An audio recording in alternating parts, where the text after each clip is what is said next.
मैं हमेशा उन कहानियों से मोहित रहा हूं जो किसी देश की सतह के नीचे छिपी होती है।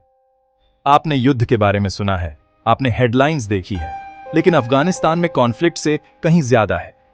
यह समय के साथ, संघर्ष के साथ और उन लोगों की इनक्रेडिबल रेजिलियंस के साथ एक जर्नी है जिन्होंने अपनी चैलेंजेस के फेयर शेयर से कहीं ज्यादा का सामना किया है। अफगानिस्तान में आपका स्वागत है, पहाड़ों और इतिहास से तराशा गया एक देश जहां हर पत्थर ग्लोरी, पेन और होप की कहानी कहता है। चलिए अपनी जर्नी एंशिएंट पास्ट में शुरू करते हैं। यह 500 BCE है और माइटी अकेमेनिड एम्पायर उस जगह तक फैला हुआ है जिसे अब हम अफगानिस्तान कहते हैं।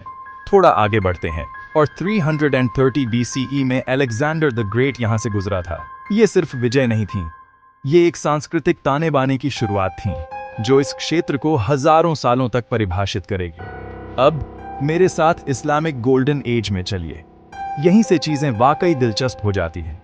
बल्क शहर में एक कवि का जन्म होता है जो दुनिया को बदल देगा, रूमी। उनके शब्द जो इस जमीन से उपजे थे, सदियों तक और महाद्वीपों में गूंजेंगे। अफगानिस्तान सिर्फ युद्ध की पृष्ठभूमि नहीं है, यह ज्ञान और कला की एक जन्मस्थली है। लेकिन आप जानते हैं, कहानी एक मोड़ लेती है। 3 एंग्लो अफगान युद्ध, हर एक अपनी छाप छोड़ता है। फिर 1979 में सोवियत टैंक्स अंदर आते हैं। दुनिया देखती है कि अफगानिस्तान ग्लोबल पावर्स के लिए एक चेस बोर्ड बन जाता है। 1996 में आगे बढ़ते हैं। तालिबान काबुल पर कब्जा कर लेता है। लड़कियों के क्लासरूम्स खाली हो जाते हैं, म्यूजिक शॉप्स बंद हो जाती हैं। यह एक डार्क चैप्टर है, लेकिन यह अंत नहीं है। 9/11 के बाद सब कुछ फिर से बदल जाता है। यूएस ट्रूप्स आते हैं और एक पल के लिए होप होती है। लड़कियां स्कूल लौटती हैं, इलेक्शंस होते हैं। लेकिन होप, जैसा कि हम देखेंगे, अफगानिस्तान में कॉम्प्लिकेटेड है।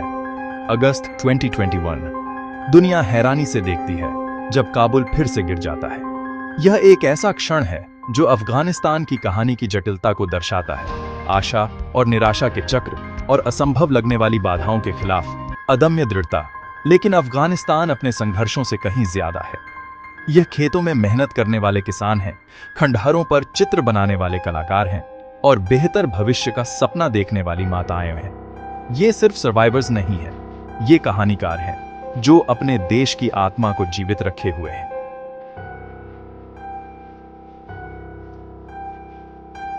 जैसे ही उन प्राचीन पहाड़ों पर सूरज उगता है, घाटियों में लंबी छायाएं पड़ती हैं जिन्होंने साम्राज्यों को उठते और गिरते देखा है। यह याद रखिए, अफगानिस्तान सिर्फ युद्ध नहीं है, यह ज्ञान है, यह दृढ़ता है।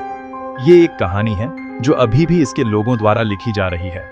काश दुनिया इसकी आत्मा को फिर से देखे, और काश हम सभी हेडलाइंस से परे उन ह्यूमन स्टोरीज को देखें जो इस इनक्रेडिबल लैंड को बनाते हैं।